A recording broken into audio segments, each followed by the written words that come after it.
Amém. Boa noite. Quero convidar você a abrir sua Bíblia no livro de João, capítulo 14.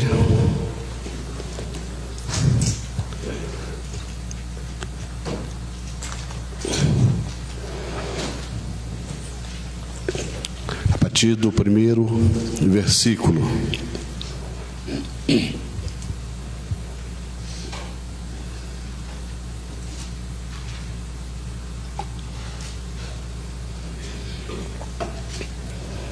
Diz assim: não se turbe o vosso coração. Credes em Deus, crede também em mim. Na casa de meu Pai há muitas moradas.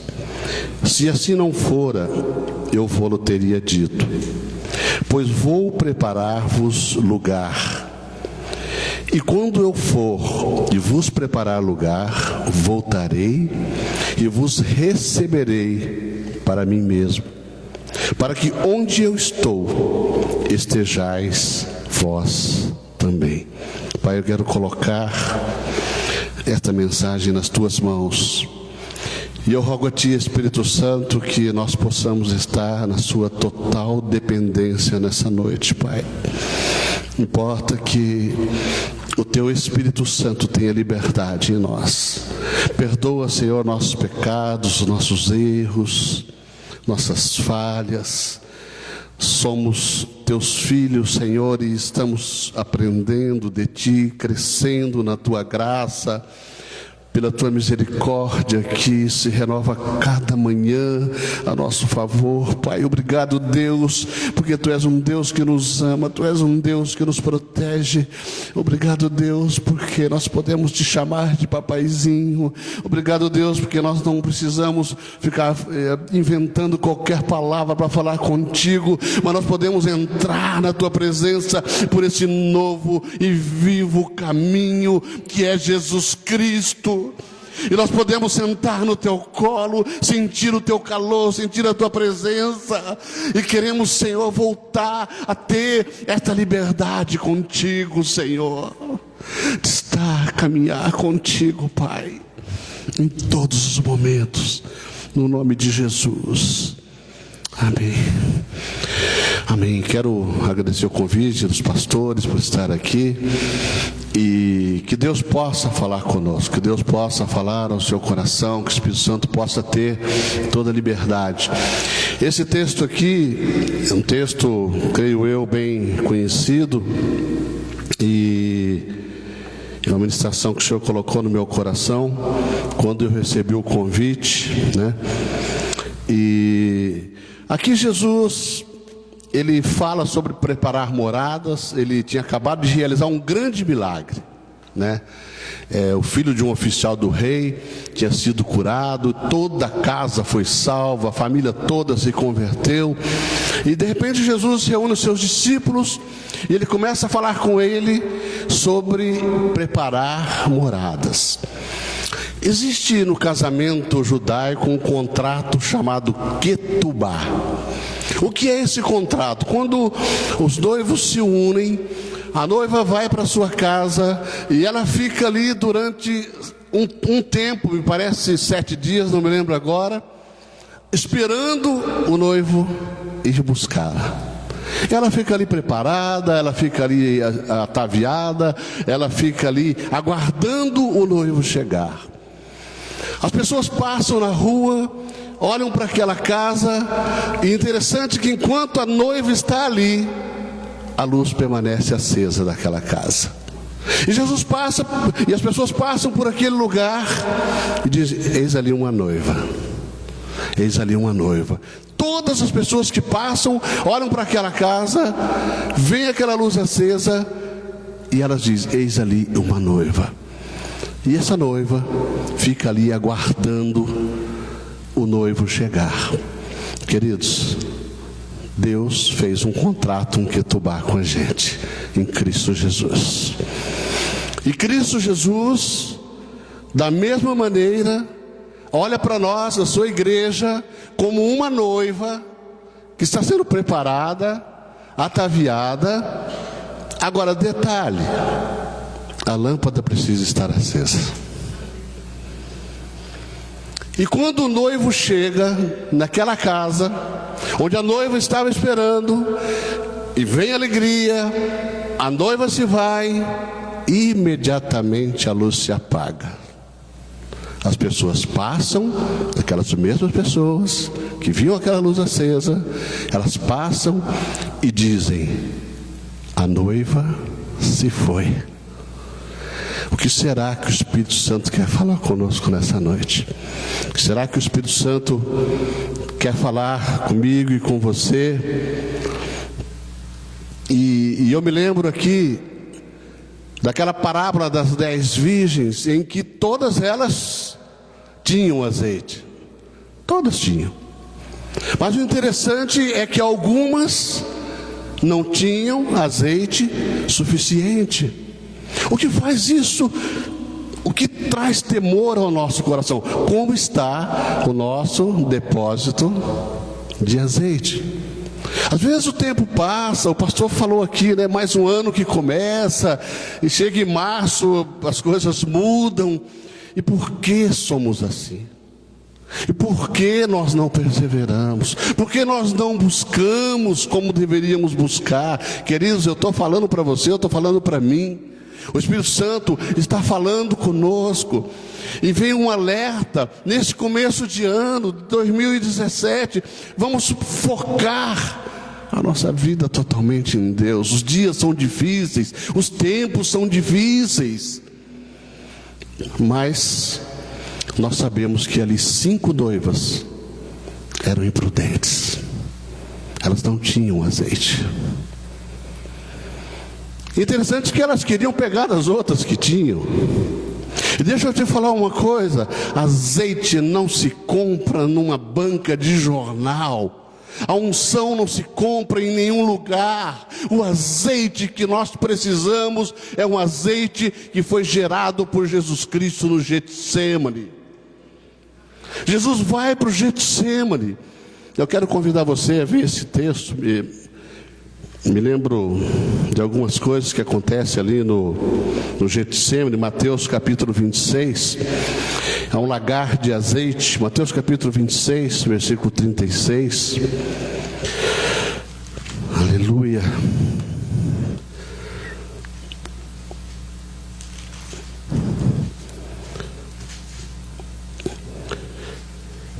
Posso ler?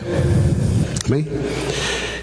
Em seguida, foi Jesus com eles a um lugar chamado Getsêmani e disse aos seus discípulos: assentai-vos aqui enquanto eu vou ali orar.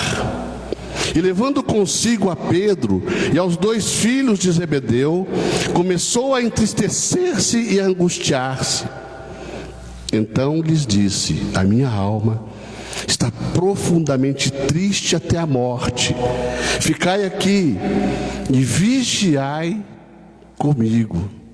Adiantando-se um pouco, prostrou sobre o seu rosto, orando e dizendo: meu Pai, se possível, passe de mim esse cálice, não seja como eu quero, e sim como tu queres.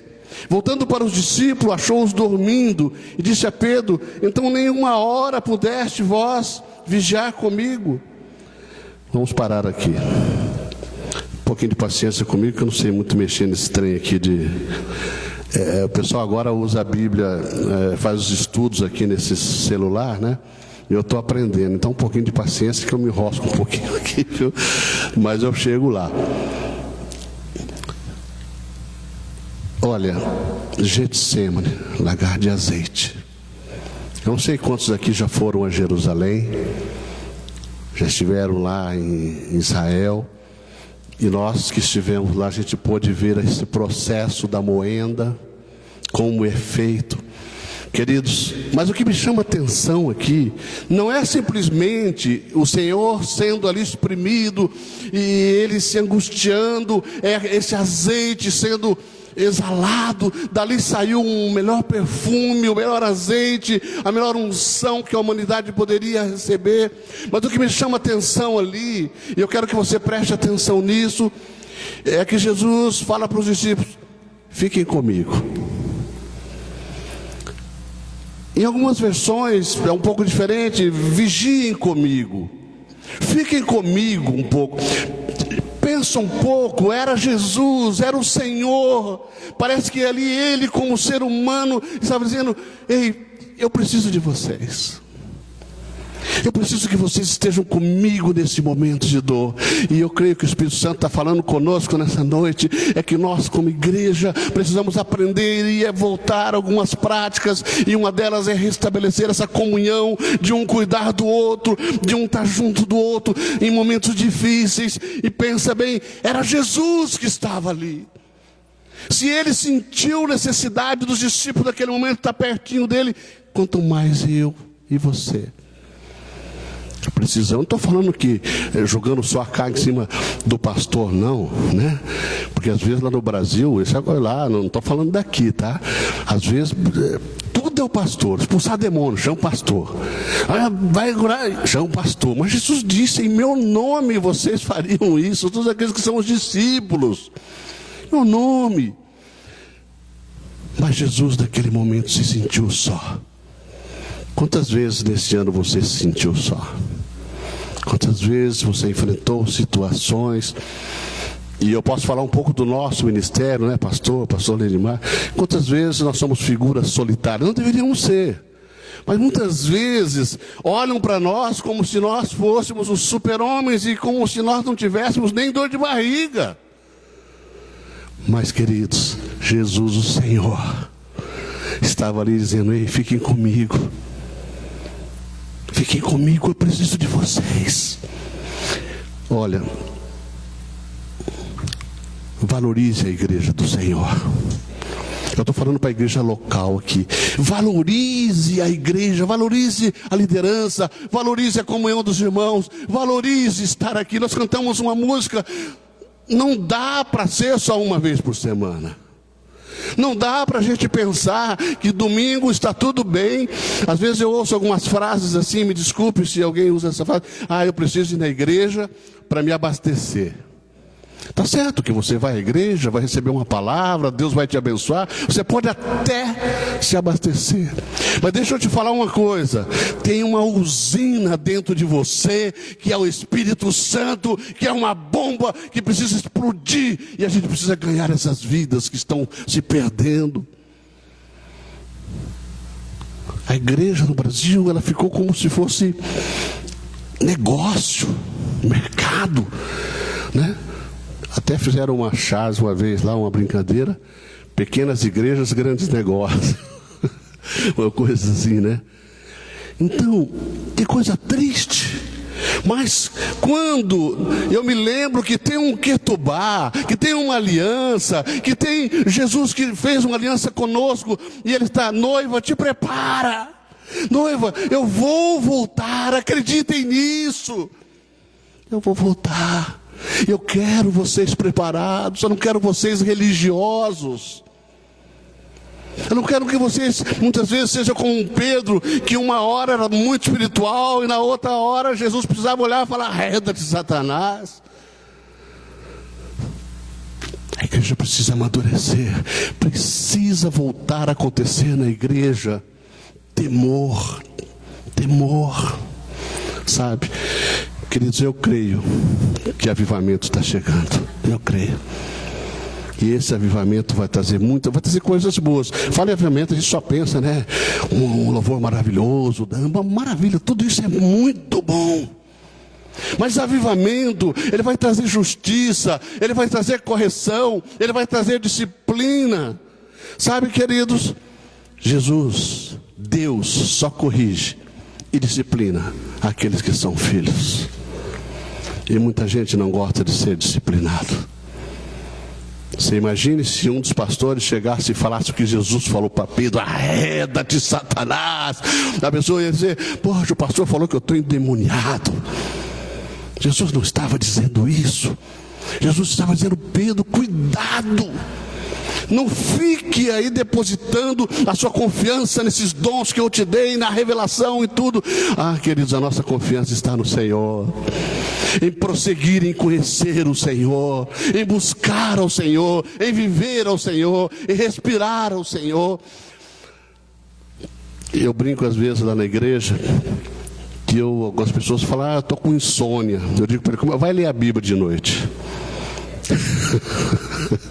Tem muita gente que pega a Bíblia, na hora de dormir, ela assiste televisão, ela vê novela, ela vê futebol, ela vê tudo. Está acesa, celular, tudo. Mas se ela pega a Bíblia para ler, dá um sono. Sabe o que é isso?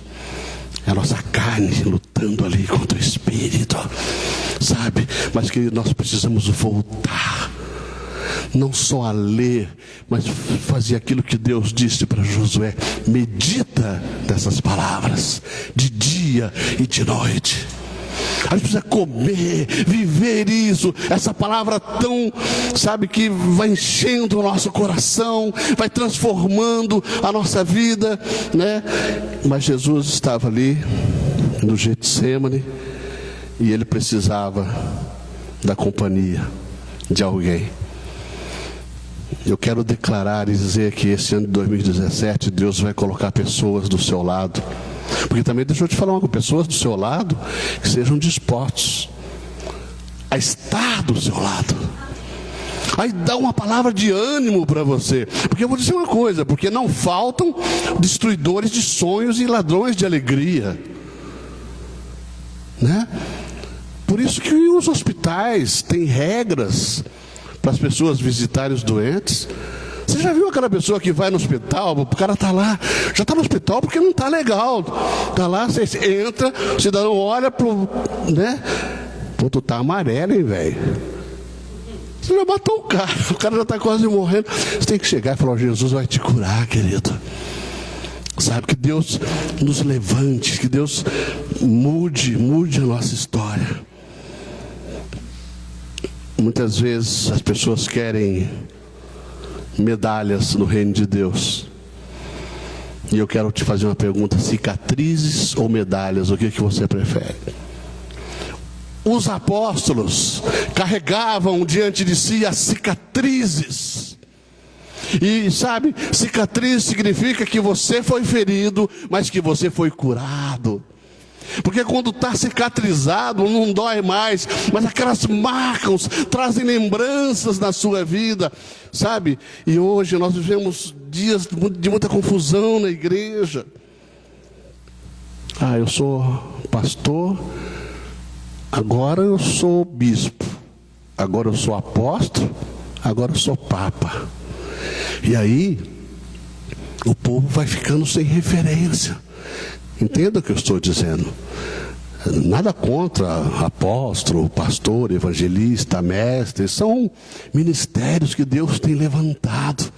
Mas o que eu creio, queridos, que Deus está falando conosco nessa noite, é que Ele está levantando uma igreja para ser saudável.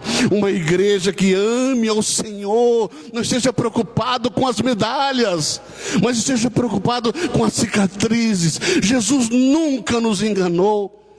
Jesus nunca. Eu não gosto daquele evangelho das ofertas.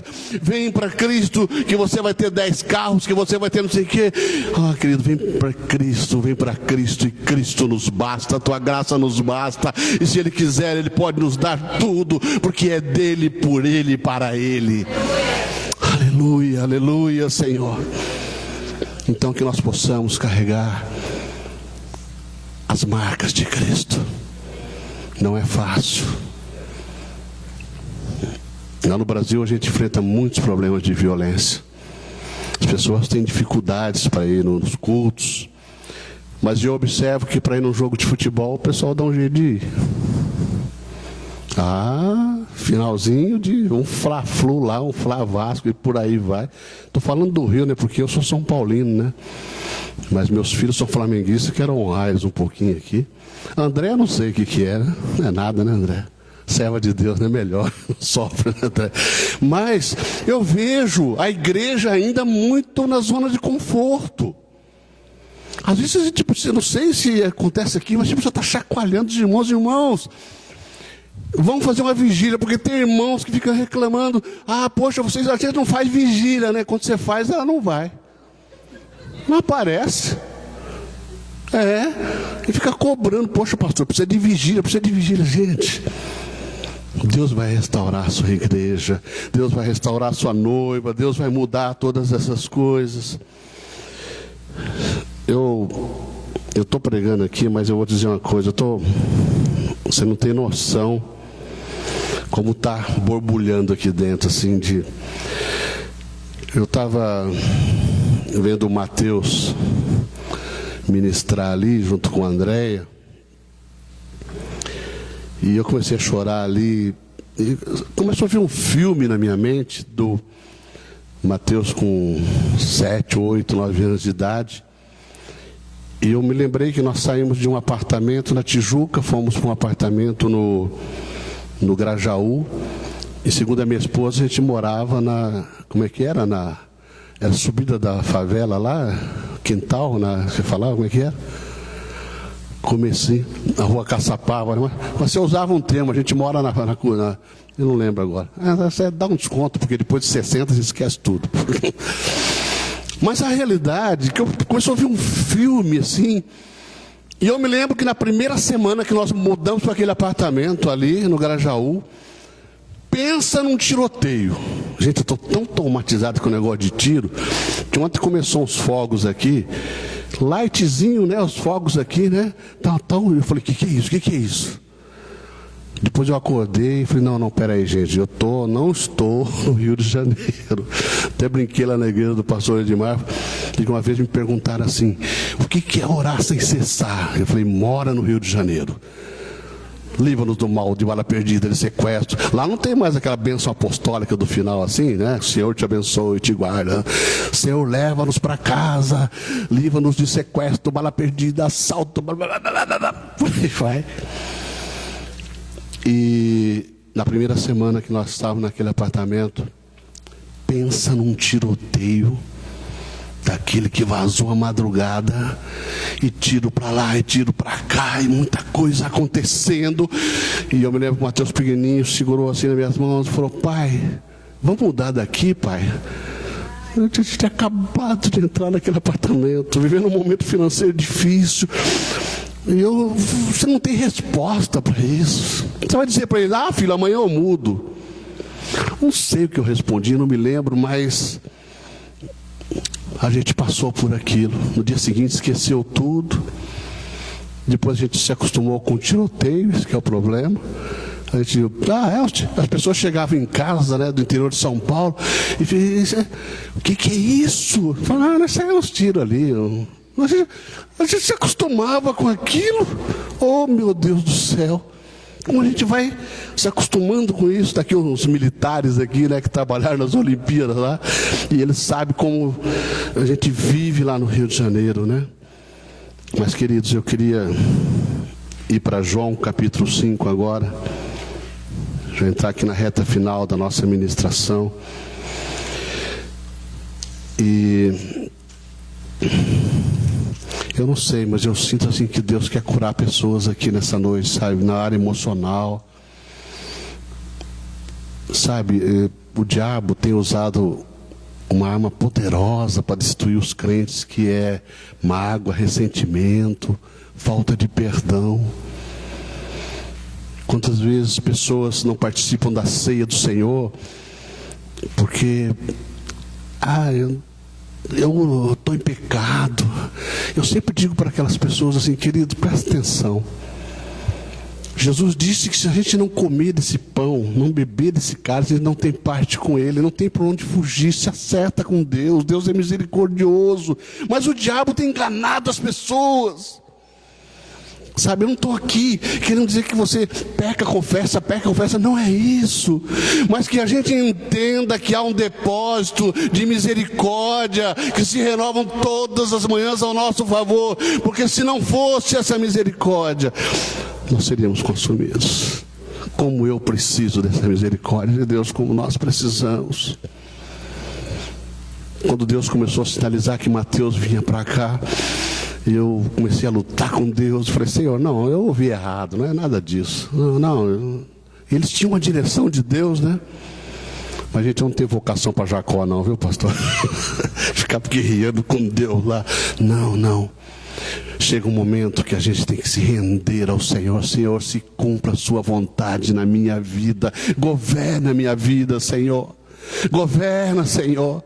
Então, queridos, olha, não abrigue no seu coração nenhum sentimento, porque tem pessoas que começam a falta de perdão, daqui a pouco elas começam a ter ódio no coração, começam a ter raiz de amargura, e aí acontece igual Esaú, e fica uma situação difícil, complicada. Mas Deus, em Jesus Cristo, pela graça, pelo seu novo e vivo caminho, Ele está aqui, está falando comigo e com você. Libera perdão. Eu não sei se alguém está nessa situação, mas, gente, eu não me importo. Eu quero falar aquilo que o Espírito Santo começa a arder no coração. E liberdade no Espírito é algo que a gente precisa ter.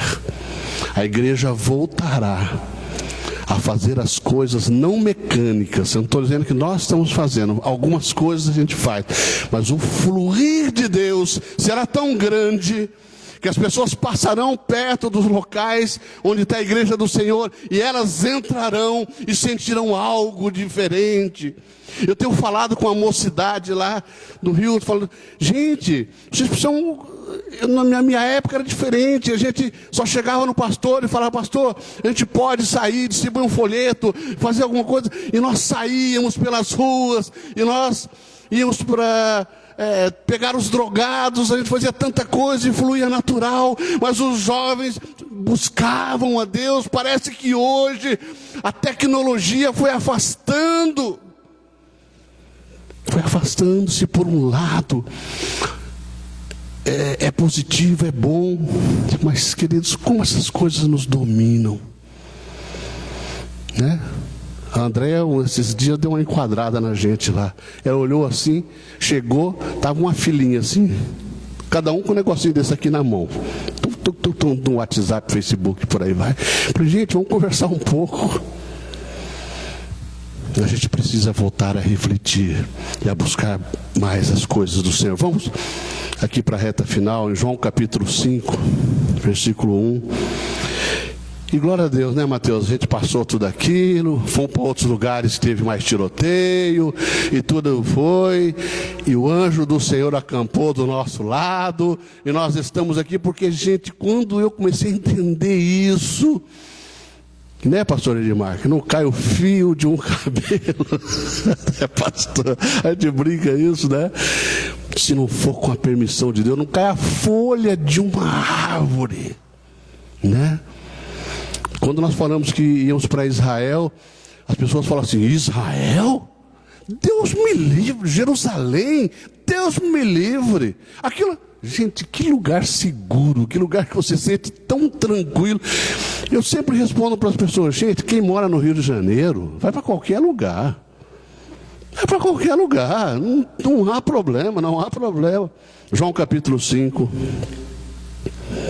a partir do...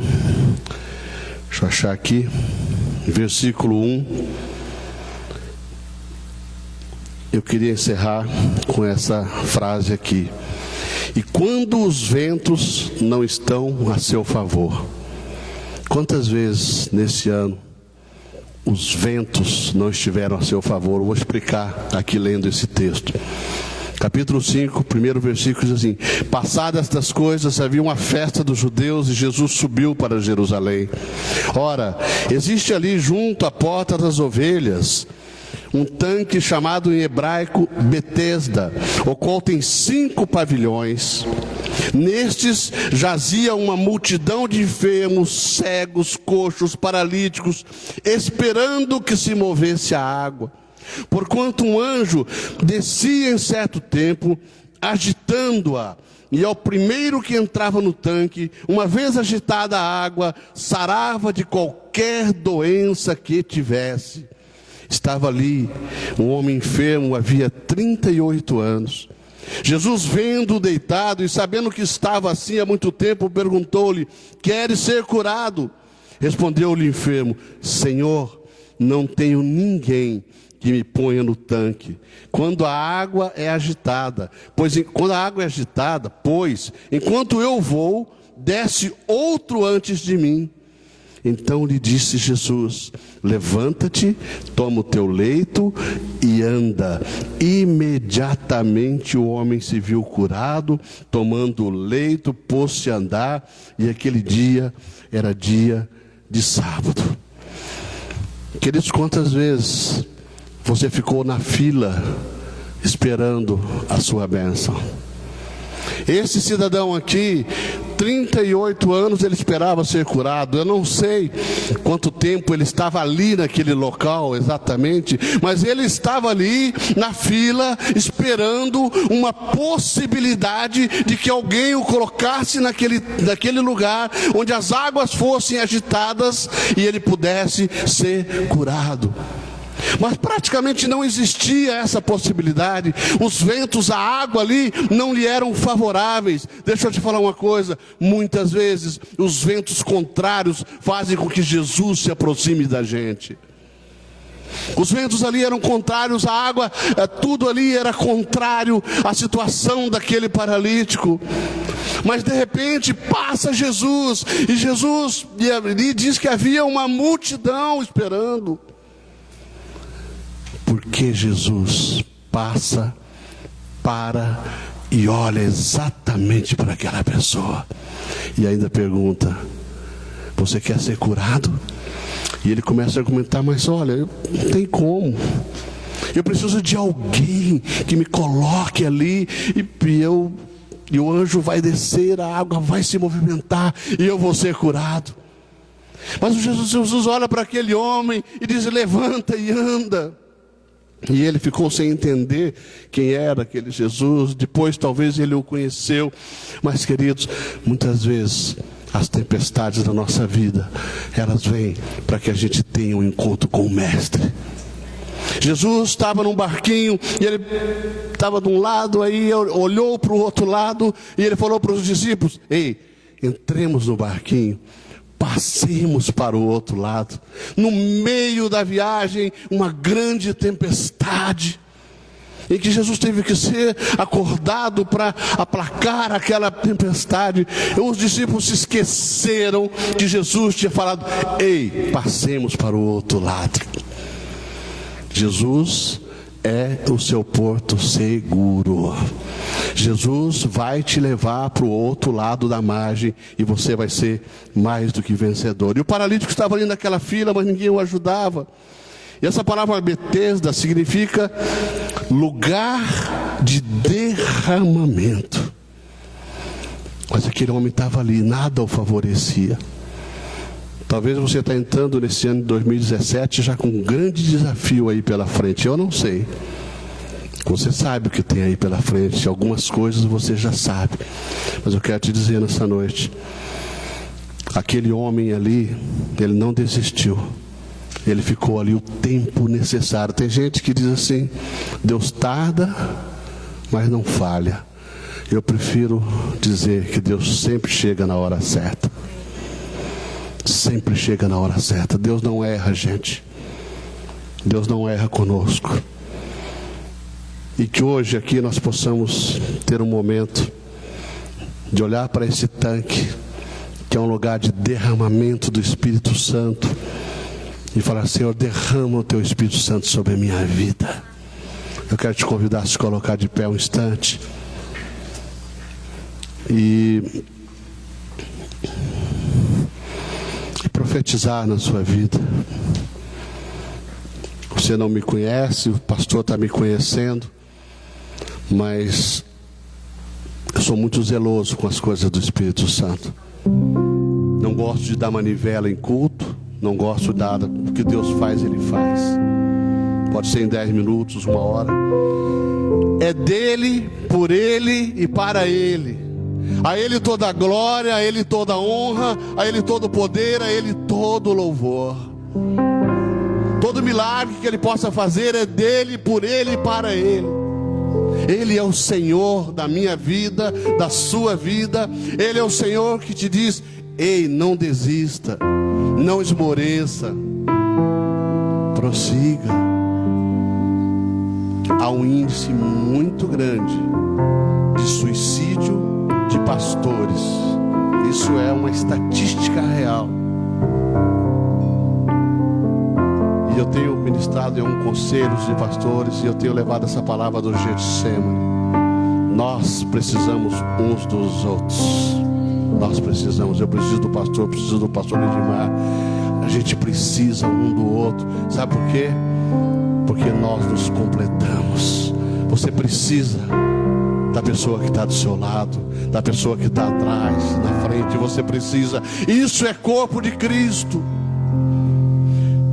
Queridos, como eu creio que quando a igreja se reúne para adorar a Deus, para louvar ao Senhor, para buscar ao Senhor, para ofertar ao Senhor, para dizimar ao Senhor, como ali o Senhor ordena a sua bênção.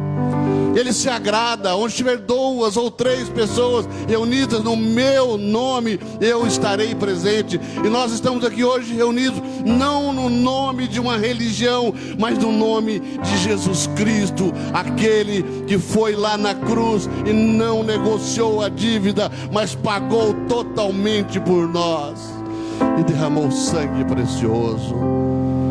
Coloque a mão assim no seu peito um instante. Eu pedi liberdade aqui aos líderes. Senhor, eu quero colocar essa palavra nas tuas mãos, Pai. Eu sei que a tua palavra jamais voltará vazia. Ela sempre irá cumprir o seu propósito. Eu rogo a ti, Pai, que vidas que estão aqui sejam curadas, liberem perdão. Olhem para esse ano de 2017 e procurem nesse ano se aproximar mais de ti, Senhor. Ah, Senhor, que essas vidas aqui possam olhar para ti e falar: qual zona de conforto eu preciso sair? Eu quero mudança na minha vida, eu quero avivamento, eu quero ser uma mulher de oração que levanta nas madrugadas, intercede, clama ao Senhor. Eu não quero mais ter uma linguagem de reclamação, eu não quero mais ter uma linguagem de murmuração negativa, mas eu quero abrir a minha boca e adorar ao Senhor todos os dias. Senhor, eu quero voltar, Senhor, eu quero voltar, Senhor. Acordar de manhã, Senhor, oh Senhor, e não pensar mais em outras coisas. Eu quero voltar a acordar de manhã, Senhor, e olhar para ti, Senhor, e falar: tu és o meu Deus, obrigado por mais um dia de vida. Eu quero voltar, Senhor, a viver um dia caminhando contigo, trabalhando, caminhando, estudando, seja onde for, a tua presença em mim, Senhor. Eu quero voltar a ter intimidade contigo, Senhor.